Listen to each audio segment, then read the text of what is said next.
Alright guys, today we'll be going up against Jasmine, fighting the Steel type Pokemon Gym Leader. So we're gonna go on up in Olivine City. I'll probably show a tutorial on how to get to these gyms and everything afterwards because the Johto region is kind of complicated, which is why I haven't really made much of a video on showing you how to get to each location. But I'll try to do so in the future. Alright, so here we go. All these trainers have been fought against. It's just I've been training a lot to get to where I am. So here we go. We fight against Jasmine. Alright, so the first off is Steelix. I use Fortress on the front, and I decided to use Gyro Ball and Double Edge just to take down some of its HP. As very little as it could do, it took down a little bit of it. It was a very intense battle because I had to choose very carefully what I really wanted to do with Steelix and what I wanted to do in general in terms of like how to get the Pokemon out, the right Pokemon out, fight against this particular gym leader.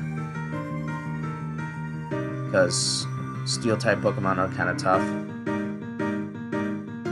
So now I chose, I think it was Alakazam.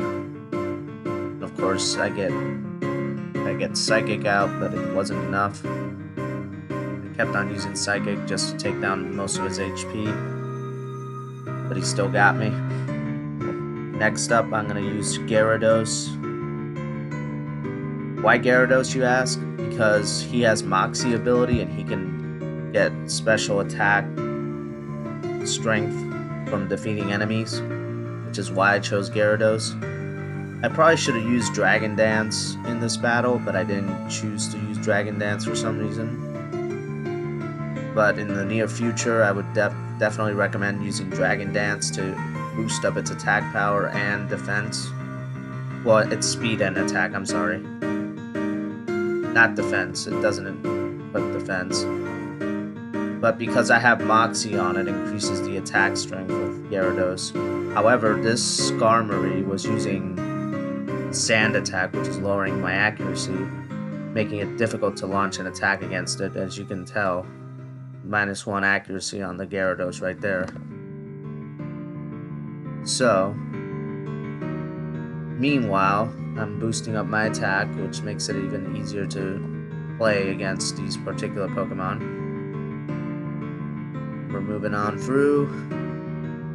Unfortunately, it didn't last forever, as much as I would love for it to last. It pretty much ended when I had to fight against Magnezone, because it's an electric type, and everybody knows that electric types versus water is not a very good mix. But I still managed to take down a huge chunk of its health because of my major boost, as you can see. So, Gyarados is down, and I pretty much chose...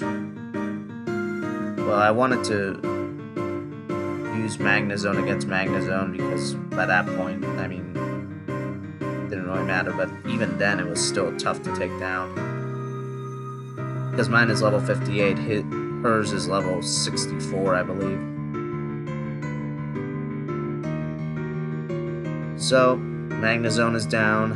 Now for Metagross.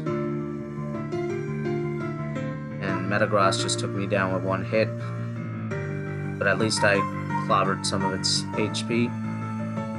I tried to use Hypnosis on it because I like using Hypnosis with Gengar and then using Dream Eater, but it failed. Then he took me out. So the last but not least, I'm going to use Charizard. Charizard was a good choice to use against this thing because it's a Flame type versus a Steel type. And Flame usually takes down Steel. And like so, there we are. That's how you beat Jasmine. Alright.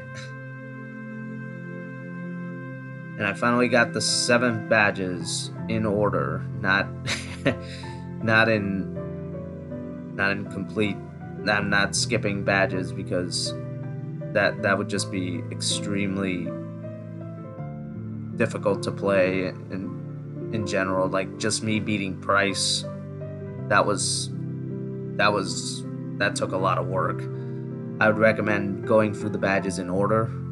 Even though I did not follow the order, I would recommend following the order the badges are laid out in the game. Do not do what I did. Alright, so I'm gonna heal my Pokemon really quick. Alright.